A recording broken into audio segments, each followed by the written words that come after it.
Welcome back to the channel. I'm Kevin, and today I am making the mask from the strongest magician in the Demon Lord's army was a human. This is really exciting because I've never actually made a mask before, so I'll talk about everything I learned and struggled with along the way. Sometimes I give a little synopsis of the series, but in this case, I think the title says it all. The main character is a human and wears a skull mask, so no one figures that out. Generally, I start by gushing about how much I love the series I'm making the prop from. In this case, this was fine, but I actually had a different agenda. I see all the Deadpool masks, Mandalorian helmets, and other really cool 3D printed face coverings online, and I want to try my hand at it. One thing that makes all of this fun for me, though, is doing something that no one else has ever done before, so I was on the lookout for animes with masks in them, and this one fell right into my lap. I watched some of episode 1 and found a few good reference images. I edited these together and then highlighted a few details that I would focus on during modeling. I fought my instincts and did a little bit of research before diving in. I watched a video by Saturday Morning Props about how to scale masks, and it sounds like most people that are serious about this have a 3D scan of their head. I don't, so I used a head model off Thingiverse which he recommended. I'll post the links to all of that in the video description down below. Next came modeling, which took me, I don't know, maybe 12 to 15 hours over a couple of weeks. I had no idea what I was doing in this case, and it took me dozens of attempts. What eventually worked for me was scaling a hollow sphere so it nicely covered the face, and then modifying only the outside layer so the inside stayed nice and smooth. From there, it was a lot of trial and error. I do mostly daggers and small items, so I'm not normally thinking about how details contour to a face. My advice if you're trying to make a custom mask is to give yourself plenty of time. There's going to be a lot of experimentation, so make sure you can do a modeling session, rage quit, and then come back another day with fresh eyes. I was ecstatic when the model was ready, and was excited to see if my bamboo P1P could print it as a single piece.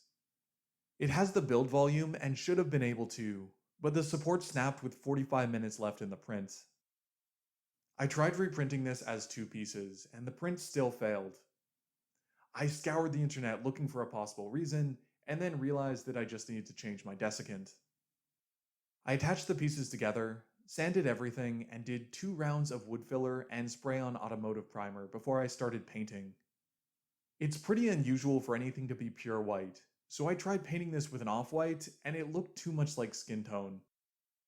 I switched over to using pure white paint, and it looked much better. I did try mixing in some white metallic paint to see if I could get a nice sheen, but it didn't really work out, and I didn't even bother on the black detailing. During the modeling step, I debated whether or not to add the black details as raised or sunken pieces of the model, but then consulted the reference images and realized that they're just painted on the surface.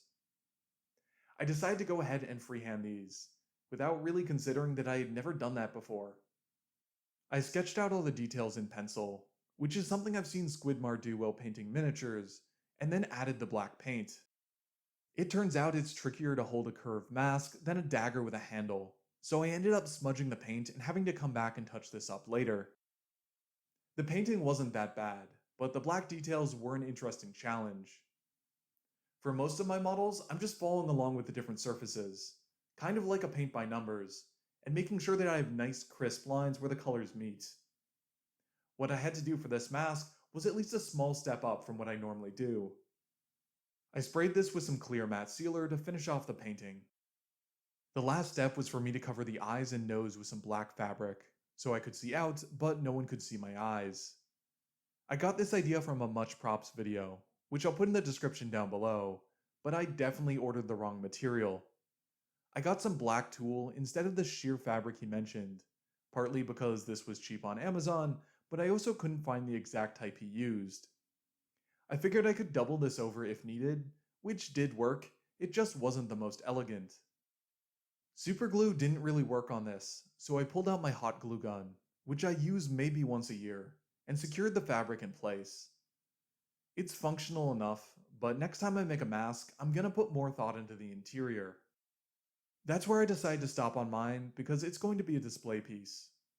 I debated adding holes to the model for straps, but I looked on Thingiverse and a lot of the other mask models didn't have any. If you do want to use this for a cosplay, you should be able to hot glue some straps on, which will all be covered because the character wears a hooded robe. For my first mask, I'm happy with the results. I really pushed myself with the modeling and the painting, and learned a ton by making this. I'm eager to do another one in future with a number of improvements. If you enjoyed this, I hope you'll like the video. And if you want to follow my work, you can go ahead and subscribe to the channel and hit the notification bell. If you want to make your own, I'll post all the files on Thingiverse. Just check the video description down below.